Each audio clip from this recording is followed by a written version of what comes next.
মায়েজা নামে রাসূল সাল্লাল্লাহু আলাইহি সাল্লামের পছন্দের একটি বিড়াল ছিল। কোনো এক সময় রাসূল সাল্লাল্লাহু আলাইহি সাল্লাম নিজের সৈন্যবাহিনীদের সঙ্গে কোনো এক ময়দানে যুদ্ধের প্রস্তুতি নিয়ে যাচ্ছিলেন। হঠাৎ করে রাসূল সাল্লাল্লাহু আলাইহি সাল্লামের সামনে একটি বিড়াল চলে আসে এবং সেটি গর্ভবতী বিড়াল ছিল। আর এটি দেখে রাসূল সাল্লাল্লাহু আলাইহি সাল্লাম সঙ্গে সঙ্গে তার সৈন্যবাহিনীকে অন্য রাস্তায় ফিরিয়ে নিলেন, যাতে করে সে গর্ভবতী বিড়ালের কোনো সমস্যা না হয়।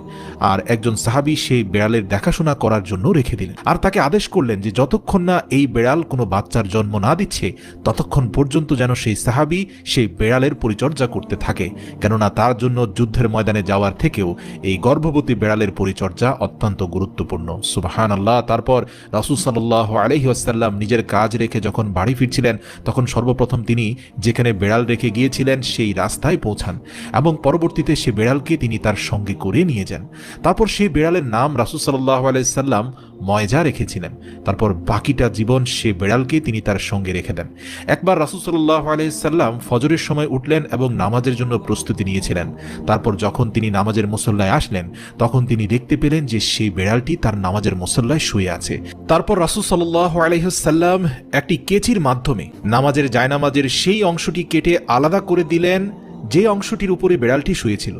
আল্লাহু আকবার। এটি করার মূল কারণ হচ্ছে যাতে আল্লাহর রাসূলের নামাজ পড়ার মাধ্যমে বিড়ালটি ক্ষতিগ্রস্ত না হয়। হযরত আদম আলাইহিস সালামের পর আল্লাহ রাব্বুল আলামিন সর্বপ্রথম দুইটি জন্তুকে সৃষ্টি করেছিলেন। সেই দুইটি জন্তুর মধ্যে একটি হচ্ছে সাপ আর দ্বিতীয়টি হচ্ছে বিড়াল। আর এই বিড়ালের মধ্যে আল্লাহ রাব্বুল আলামিন বিশেষ কিছু গুণাগুণ রেখে দিয়েছেন, যে সকল গুণাগুণের ফলে মানুষ অনেক লাভবান হয়। বিজ্ঞানসম্মতভাবে ঘরে বিড়াল পালা মানুষের জন্য খুবই লাভজনক একটি কাজ। বিশেষজ্ঞদের মতে বিড়ালের নিঃশ্বাসের মধ্যে আল্লাহ রাব্বুল আলামিন ডিপ্রেশন রোগীদের চিকিৎসা লুকিয়ে রেখেছেন, কেননা এদের লোমে